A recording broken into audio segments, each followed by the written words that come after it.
Hi, my name is Joe Fedison, and last year I was diagnosed with a cancer called multiple myeloma. I didn't know anything about what multiple myeloma was, and probably you never heard of it either. The way I found out was that I was donating blood. I donated blood in February of last year, and everything was fine. And I donated 3 months later, May 1st, and a few days later they called me. One Blood, which is here in Tampa, called me and said you have a hemoglobin of 7.7. You need to see a doctor. Well, I don't know what hemoglobin is or was at the time. Trust me, I know what it is now. And so I thought, well, I'm feeling a little tired. I didn't really notice that. And actually, I cracked some ribs from sneezing. How many signs do you need? But they were getting better on and off, and it hurt again, whatever. So bottom line is, I didn't see a doctor till till July 16th. We did tests that day, X-rays and blood work, and 2 days later, she called me and said, you got some problems. You need to see a hematologist. You have high blood pressure, you have this, you have kidney problems, you have your blood work. I was like, okay, so I went and got some tests done. And I was looking it over and I was trying to figure out some things. And my son was home for 4 or 5 days. And I went into the hospital. I was feeling really bad on a Sunday. Dizzy, I just couldn't, just out of sorts. And I went in at 4 o'clock and they started doing a barrage of tests. And at 12 o'clock midnight, they started giving me blood because I was at 6.7 on my hemoglobin, which is under 7 is mandatory blood transfusion. I got 2 blood transfusions that night. I was in the hospital for 3 days. I got a total of 4 blood transfusions while I was in there. And what turns out is that they did a lot of tests, and the second, third day there, they tell me they came in with some solemn faces and said, you have multiple myeloma. I didn't know what that was until I looked it up. And it turns out to be a really bad bone marrow cancer. That's incurable.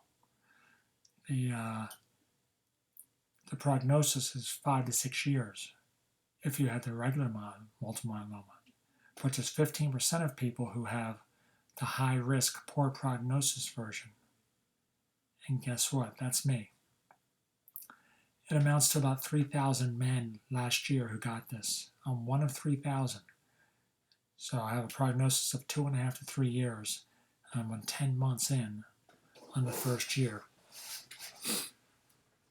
So I went to chemo in September and I responded really well.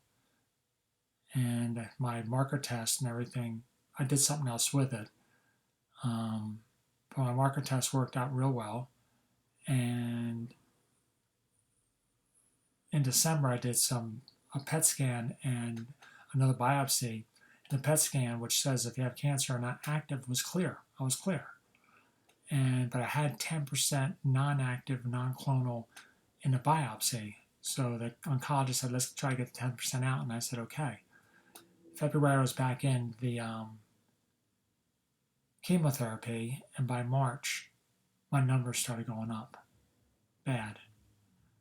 And then it's called an M spike. I have a video that talks about this also. But 6 weeks after that, I went from 800 to 2,200. When I went to the hospital and I was really bad, I was at 9,000.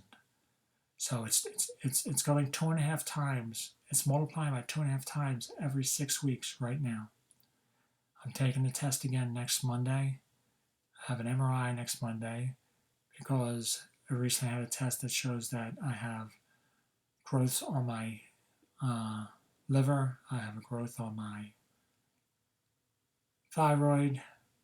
My left hip is being eaten away from the cancer because part of this cancer, besides sending out these proteins that go through your body and destroy your organs, it also depletes your bones of calcium, so you get osteoporosis. And right now I'm at a high risk for fracturing a bone and everything. Something's happened to my hip, and we're looking at that right now.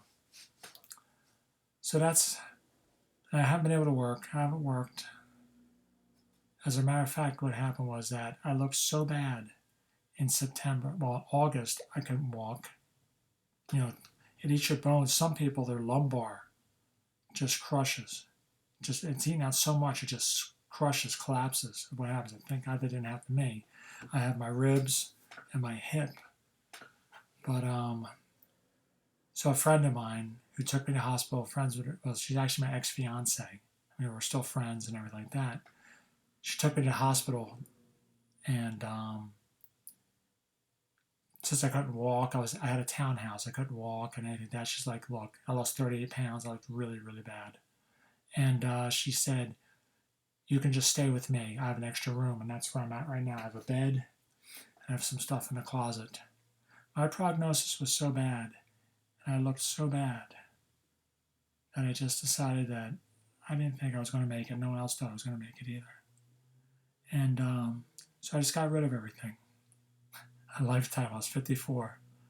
And all my furniture, except for that bed, gave away to Habitat to Humanity. I went through all the stuff that just kept for decades and years and just threw it all out or gave it to Goodwill or stuff like that. Everything I own right now fits in a 5x5 storage. Pictures and clothes, because in my mind I thought I was going to get out of this, but I'm not sure right now. So that's where I stand right now. Let's talk about my son. He's an only child of a single parent. Since he was 2, I raised him. We lived in a small apartment in Lasik, New Jersey for 20 years. Being an only child of a single parent, I didn't realize what was going on, but he didn't have siblings to develop social skills. He was quiet in school, and he was bullied in school. And I know it was tough for him, but I didn't see it. I wish I could go back and change things, but you can't. But still, he turned out to be a great kid. He doesn't drink, he doesn't smoke, he doesn't do drugs. He's the most considerate kid you would ever meet. He's so quiet sometimes, like a ghost in the house. But he didn't go to college, and he doesn't have a lot of friends. He wasn't making any money, so he decided an idea. He went to trucking school, and he got his own loan for that, like $7,000 or something. Went to school, but his first year he got into an accident. A car in front of him jammed his brakes at a yellow light, and he slid into them in a rainy thing. I don't know if you know trucking, but once you get in an accident, that's it. So he couldn't get a job for a year and a half. When he finally got a job, they gave him a lowball pay and contractor. So he's been riding a truck, but he's not making the big money you hear about. But at least it's more than he'd make somewhere else. And last year he said he had an idea. He was going to do something. He wouldn't tell me what it was, but he went and finally told me last month. He wants to learn Japanese. He wants to go to school to learn Japanese. And I thought, wow, that's pretty fantastic. And then he said it's in Japan. I was like, what?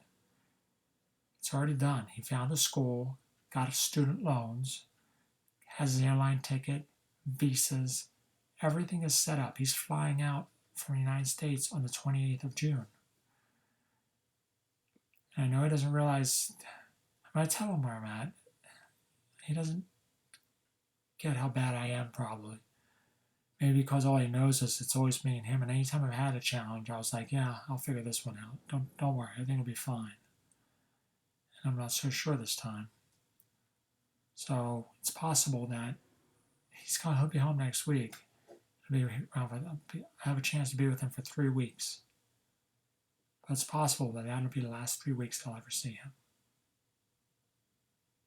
It just is what it is. And I'm okay with that. I want him to be happy, right? You want your children to be happy. You want to, you sacrifice for your children. That's what you do. And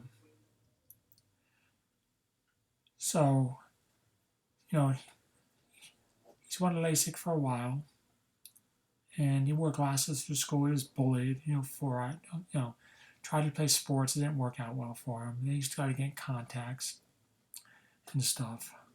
But we talked about Lasik, but it's expensive, and I don't have the money to do it. I don't, just don't have the money right now, so I'm asking for help. The total cost is $4,000, and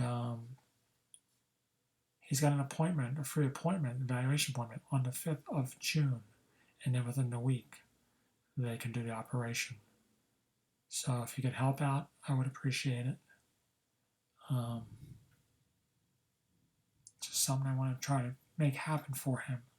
Because I know if I don't do it, he won't do it for himself. And I know how good it is. As a matter of fact, my ex-fiance had it done, and it was the greatest thing she ever did. So I appreciate it. Thank you for listening to me.